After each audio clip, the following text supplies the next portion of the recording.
अस्सलाम वालेकुम। पाक टीवी 24 के साथ मैं हूँ शाहिद हक नवाज़। इस वक्त F9 पार्क में मौजूद हूँ। थोड़ी ही देर पहले खान साहब ने स्पीच की है। हमारे साथ तहरीक इंसाफ की एक कारकुन है, बड़ी एक्टिव कारकुन मौजूद हैं।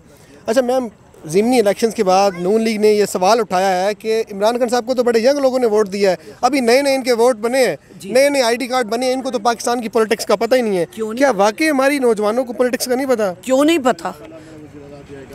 यंग लड़के लड़कियाँ उनमें तो बहुत शऊर है। आजकल तो अनपढ़ जो जाहिल हैं उनको इतना इमरान खान ने शऊर दिया है कि बच्चों में शऊर आ गया। तो यंग लड़के लड़कियाँ तो पढ़े लिखे, उनमें क्यों नहीं शऊर? जो कहते हैं ना, मेरा ख्याल उनमें शऊर नहीं है।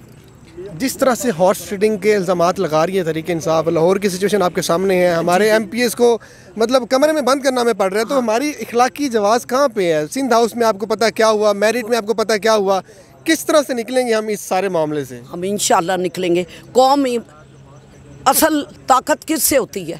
कौम से होती है। तो कौम सारी इमरान खान के साथ है और उसमें शऊर आ चुका है। अब वो पहले वाली बात नहीं कि गलियाँ सड़कें गटरों तक आवाम को रखा हुआ था ना, वो यही कहते थे गलियाँ बना दो, सड़कें बना दो, गटर खोल दो। लेकिन अब कौम शऊर आ चुका है। हमें कुछ नहीं चाहिए, रोटी तो अल्लाह ताला ने दे दी है, लेकिन उसने शऊर कौम को दे दिया है, उसका दिमाग खुल चुका है। अब हमें आज़ादी चाहिए, अमेरिका की ग़ुलामी नहीं चाहिए।